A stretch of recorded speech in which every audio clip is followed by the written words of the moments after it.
Hey guys, BuildZoid here, and today we're going to be taking a look at this RX 580 GTS PCB from XFX. The pictures were sent in by a fan of the channel, so huge thanks to him for sending them in, because there's not really any other way I would have covered this card, I think. Yeah, no, I don't know. I didn't really look into it much, but since he sent them, I'm like, well, now I'm kind of obligated to cover it, aren't I? Anyway, let's get right into it. So before we get into the VRMs, it's worth noting that this card does indeed have a dual BIOS switch. So that means if you have this card and you want to mess around with BIOS modding, you're pretty much, it's going to be very, very safe because if you screw up, you can just flick that switch and you're on the backup BIOS. And actually I have a video detailing the entire process, so you can go watch that. I probably won't remember to link it in the description, but I might, so you might want to check that there as well. Anyway, let's get to the VRMs, starting with the most important one, the VCore VRM right here. So that's your VCore. Then above that you have the VDDCI. So that's your memory controller power. This one is a real, changing the out, raising the voltage on that, very, very easy way to kill a card. That's how I blew up that's how I killed the RX 480 GTR that I had. Yeah, with way too much VDDCI. And by way too much, I mean barely more than stock. Yeah. It was actually, no, it wasn't really barely, because I was 200 millivolts above stock. Just didn't realize that stock was 0.85. So yeah, that went really badly. That killed the card. This right here is the memory power. So that's your VMEM. And then down here we have the little display drive rail, which is VDISP. And that powers some PLLs as well as the display outputs of the GPU. And this can sometimes help with black screen issues on LN2, but otherwise it's, uninteresting to everyday overclockers. So, let's get into the VCore VRM, because that's the most important one. It looks like a 1, 2, 3, 4, 5, 6 phase, but is it? Well, this chip right here is an NCP 81022, which is one of the two voltage controllers you can have on an RX 480, 580, or actually any card from AMD post GCN 1.1, but before Vega. Vega has the 357, no, what is it? The 35217, I want to say, is the full model number. And from the 290, the 260X, 290X, 390X, 370, all of the GCN 1.1 cards use either an NCP 81022 or they use a 3567B from International Rectifier. Now this uses then 81022, and this thing is a 4+2 phase voltage controller. So that's bad news for this 6 phase right here. And we can tell that it's configured in a 3+1 phase configuration because it also controls the VDDCI, and that's 1 phase right there. So that's running in 3+1. And on the back of the card, because you can't just get 6 phases out of a 4-phase voltage controller, there are some doublers right here. So these chips are NCP 81162s. These are doublers. 1 PWM signal goes in, 2 come out, and the 2 that come out are basically just it literally just splits up the incoming PWM signal in between the 2 phases. So this is it's not completely dumb. It does have some basic current balancing capabilities. If 1 phase is pushing, I'm going to try remember what the data sheet set here. It would be just easier to link the data sheets, but which incidentally it's public. If you go to On Semiconductor's website, throw this into the search bar, you'll find it. Basically, if the peak output current for if you have, because this controls 2 phases, so you'll have phase A, right, down here, and phase B. And if the peak output current of phase B does not exceed the average current going through phase A, it will send an extra pulse to phase B. And that should then get the average current through phase B close to, what it'll essentially do, it has potential to fail, and then A ends up, requiring 2 pulses. But in theory, it should get the average current through each of the phases closer together, or at least the peak current of phase A at that point should still be higher than the average current through phase B. Of course, if that doesn't happen, then it'll send 2 pulses to phase A. So you could end up in a situation where it's like trying to balance, and it's doing 2 pulses and then 2 pulses to B, and then 2 pulses to A, and 2 pulses to B, which is, like, that's bad. Like, that really is not something you would want happening, but under most circumstances, that shouldn't end up happening, because the phases really on their own shouldn't tend to get that out of balance anyway, and then you'd also need it to be, like, out of balance, and then when phase B gets the extra pulse, it would, like... So, this is still better than having a doubler that just doesn't do any current balancing at all, because in that scenario, you can end up in a situation where one of the phases is pushing, like, well, 0 current compared to the other one. Literally 0. Though that would be extremely unlikely to actually encounter, but, it could happen. And this current balancing scheme that the NCP the 81162 uses does at least avoid that worst case scenario, even if it's not ideal. Also, this is the same control scheme that, if we go back here, there, just was on the wrong layer. But this is actually the same control scheme, so the 3x2+1 setup that they have here, that's actually the same VRM setup in terms of controls as what you would find on an RX 580 Nitro from Sapphire, for all the Nitro cards that have a 6-phase VRM, because I think they also have a couple cards that are on a 4-phase, but all the 6-phase ones, they use this exact same VRM setup. So, this is arguably a better VRM control scheme than what you would get on something like the Nitro Limited Edition, the blue one and very expensive one. So, yeah, that's worth noting, because that also uses the 81022. And since it does use actual doublers with the bare minimum of current balancing integrated into this, I do consider this a 6-phase. It's not a real 6-phase, but it's pretty close to being a real 6-phase. It's better, definitely not a 3. So we can count this as a 6-phase, and now let's talk power capabilities. This thing is actually really powerful. I was really surprised when I pulled up the data sheet for these. These are FDMF 3035s from Fairchild Semiconductor. These are spec'd as 50 amp power stages, which is, like, for comparison, there's like 2 other cards that have a stronger PCB than this thing that I can remember off the top of my head. The RX 580 Strix, which uses International Rectifier 3555s, which are 60 amp power stages, and then the XFX GTR-S, which uses a international rectifier, uses 2 international rectifier direct FETs. Basically, it has the same VRM as what you would find on a Fury X, and those are good for like 60 amps per phase as well. Actually, potentially more if you can supply enough cooling. That's the main problem with those. It's just like they're very, very much tied to cooling. But basically, yeah, this thing is one very, very powerful VRM. So let's talk efficiencies.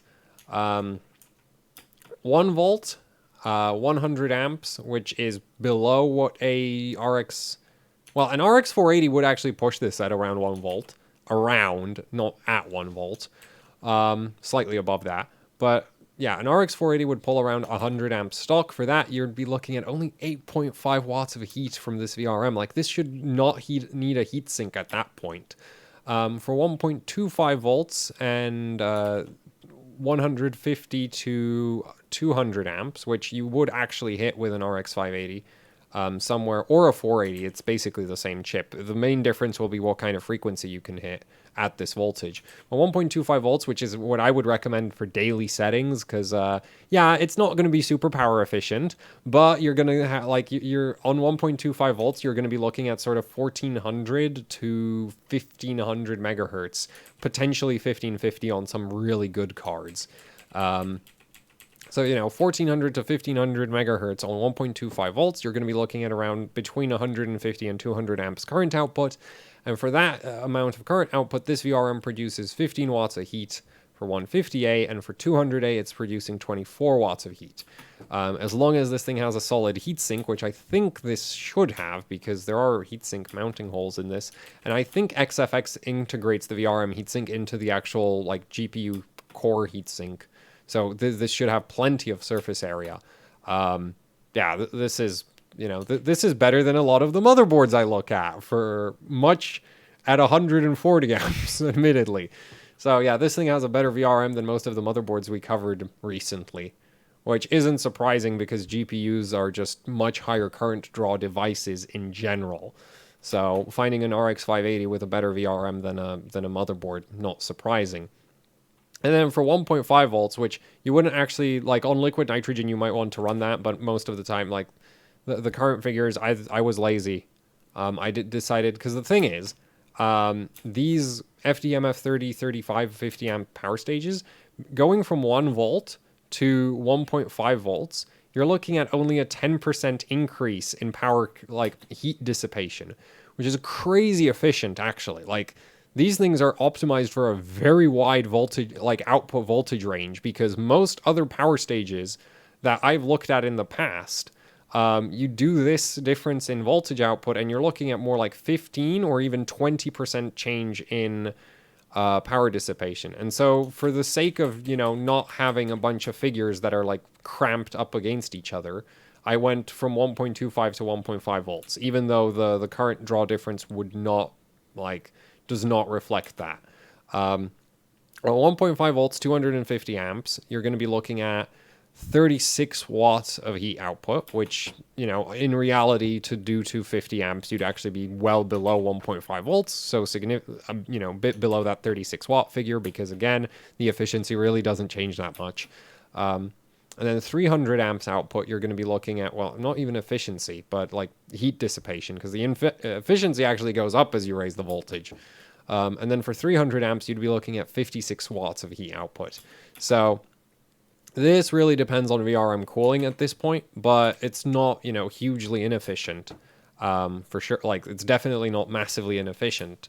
So yeah, this is a really, really impressive PCB for you know, like, this isn't a top-of-the-line card for XFX, and yeah, I must say I'm impressed. Like, I can definitely, like, I don't know how the heatsink on this thing is, but as far as the PCB is concerned, I'd take this thing on liquid nitrogen, and it would survive it. And interestingly enough, the FDMF 35 power stage datasheet, that 50 amp current rating is not based on anything but thermal limitations. Basically, with the testing conditions that Fairchild uses, which is they have it mounted on an evaluation board, which I don't remember I didn't read the specifications of that, but basically a zero airflow environment, 25 degrees ambient, this thing will overheat, will hit 150 degrees Celsius internal temperature if you try to push 50 amps through it. But that's with no heatsink and no airflow. So if you had a heatsink on these, and you were on liquid nitrogen, you know, so the PCB would actually be freezing through and the starting temperature of this VRM would be really low, I would not be surprised if these were capable of pushing significantly more than 50 amps. Admittedly, at that point, the heat output of them would get kind of silly, but yeah, I'd be like, I would totally take this on liquid nitrogen. This is perfectly good for that. So yeah, I really like this PCB. Considering that it's like not even a, like, that's the thing. It's like, it's not the GTR-S. I would have expected something a lot weaker, and it's like, you know, the control scheme is not ideal. It's not a real 6-phase, which you could have with a 3567B, but for a card, like for a card that's priced where this is, I was really expecting like 40 amp power stages or worse, because that's what the Nitro has. The Nitro uses International Rectifier 3553s. Those are 40 amp power stages. And then there's the Red Devil, which uses like 35 amp power stages. So it's just like, so this is like, for the price point, this is probably the best RX 580 PCB you can get. Because yeah, these power stages are crazy overkill. And they get even more overkill when, like, XFX slapped that same power stage onto the VDDCI, right? So another one, well, I'm not going to even bother writing it out, but for VDDCI, you have another one of these FDMF 35s. 3035s. Stumbling over my words here. And so VDDCI is, 0.85 volts stock. And I'm not sure how much current it actually outputs. It should be really low from my past testing on some other... Like, I tested an HD7 950. HD7... No... 797... No, 7950. Yes, I got it right the first time. Damn it. But the 7950 that I tested, you'd be looking at around 10 to 20 amps. And for those current outputs, this thing for 10 amps, it's crazy efficient. 0.8 watts of heat output, which is actually it would be less because you're, low voltage. But the data sheet doesn't specify what happens below 1 volt, so we're just going to go with 0.8 watts. Oh, and I forgot to mention that I'm assuming 5 volts drive. 5 volt drive for the VRM specs and 300 kilohertz switching frequency. But anyway, so for VDDCI, same specs, again, 5 volts drive, 300 kilohertz. And there for 20 amps, you'd be looking at 1.5 watts. So this right here is just stupid overkill. And that's nice. Overkill is good. We like overkill. And actually, speaking of the drive, there's a LDO on the back here, right here, that I assume is the gate drive. And the thing is, I'm not sure if that actually outputs 5 volts because I'm not sure that there's anything else on this card that needs 5 volts. And if you drive these power stages on 6 volts, they get another 5% more efficient. They go from their heat dissipation drops by 5%. So it's not that they get 5% more efficient, but they produce 5% less heat. So yeah, DRV, there, drive. So, it might be, assuming this is only gate drive, it might be that the NCP81, I'm not sure that this doesn't run on 5 volts. This might run on 5 volts, not 3.3. But if there's nothing else on this card, if that LDO is literally just powering the VRM, then it could be pushing 6 volts and then the VRM efficiency would be better. Or if you were, really...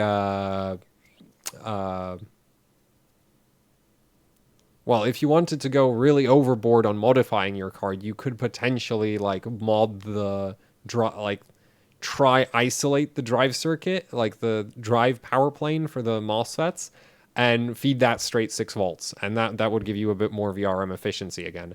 But that might already be at 6 volts, so you'd probably want to check that before doing any modifications.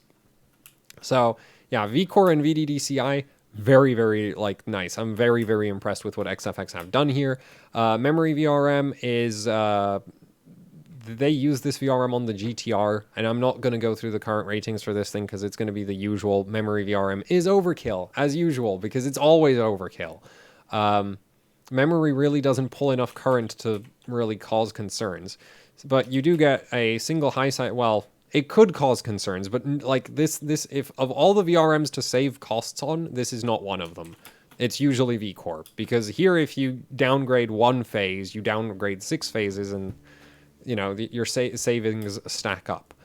But you have 2 low sides, 1 high side MOSFET. It's controlled by an APW 8722, so that's the standard voltage controller for most RX 480s, 580s for their memory power. That's usually what's used. It's a single phase. Depending on what flavor you get, it might go up to 600 kilohertz. It might be 300.